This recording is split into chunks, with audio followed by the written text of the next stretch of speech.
Hi guys, Samantha from Jessama Tutorials here, and welcome to day 4 of the Cracklathon. So, if you have not seen the previous days, please do check them out, as I am doing a crackled polymer clay veneer every single day for a month, so check that out. And if you would like to vote on your favourite crackle, please do check out my group on Jessama Tutorials Polymer Clay Community on Facebook. So, for today we are going to be using a piece of white primer that's been rolled out to the thickest setting on the pasta machine, so you can see. And we're going to be using alcohol inks. So I'm going to be using these pinata inks. And here are the colours. And you can use any colour you want. I would recommend going with the pinata inks if you want a really bright crackle, but you can use any alcohol inks you want. Then you're also going to need some 99% isopropyl alcohol, and you can get that at your local car tools area. Yes, and that's all we're going to need. So let's start with the alcohol inks. I'm going to just open them away from the clay because you don't want to be getting crumbs on your clay. So I'm going to start with the Baja Blue, and I'm just going to drip it onto a brush to start with.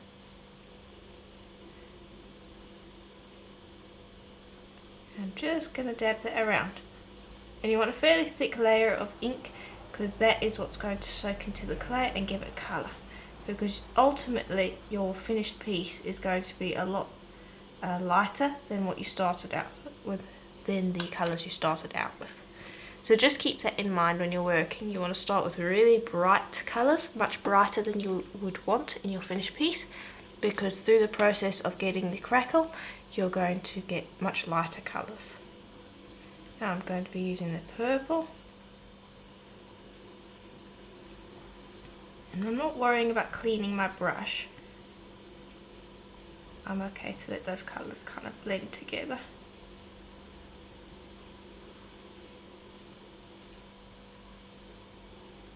This is a really pretty purple, but again you can see it's a lot darker than what I want it to be.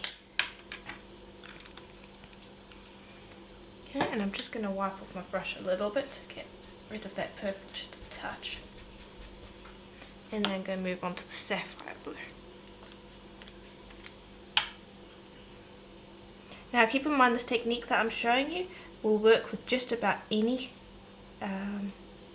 technique. You don't have to use alcohol ink necessarily.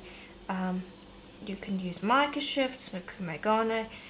You could use, you could use a cane veneer if you happen to have a cane veneer. So any piece of polymer clay will work. I'm just using alcohol inks because I think they look pretty. But at this point, basically, you could use any clay veneer. The only thing that you need to duplicate each time is using the isopropyl alcohol ink, just the isopropyl alcohol, and spraying your clay with it.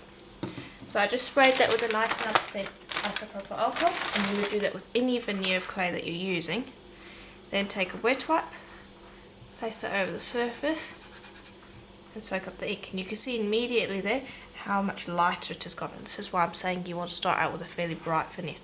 Thing is though, that is just because the isopropyl alcohol removes alcohol ink. So if you're using a veneer, let's say a mica shift, you don't have to worry about making the colour brighter than it originally would need to be, simply because the isopropyl alcohol would not remove colour from it. It's just if you're using alcohol inks that you need to worry about that. Then just dry it, spray again, and you will repeat this process probably around 10 times. And each time you do it, you will dab with the wet wipe, blow, spray again, dab with the wet wipe, dry, and repeat for about 10 times. Okay, and there we go. So that is what it looks like after exactly 10 sprays and 10 dries. So then I just like to use a wet wipe to just clean up most of that alcohol around the edge. And I'll also just wipe along here as well, because sometimes you get excess. Okay, then we're going to lift this up off of the tile and clean where it was. Okay, and I just want to show you this up close. I'm not sure if you're going to be able to see this, but hopefully you can. So there's a spot there where it's wet, around about here. You can see that that's shiny, but the rest, as I tilt it, you can see is completely matte. That is what you're looking for. And then hopefully as I tilt this and maybe bend it a little bit, you can see it there are cracks forming there. That is because the isopropyl alcohol, once you blow it off the surface, it actually dries out the clay. And that is what is going to cause the crackles. So if you can't see those when you bend the clay, you have not dried it out enough. Okay, and I'm just wiping it again. Just because there was a little wetness there. Need to get rid of all of that wet spot, so it needs to be completely dry. Okay, and now what you can do is you can either just gently stretch it to create a little bit of cracks, or you can roll it through the pasta machine, which is what I'm going to do.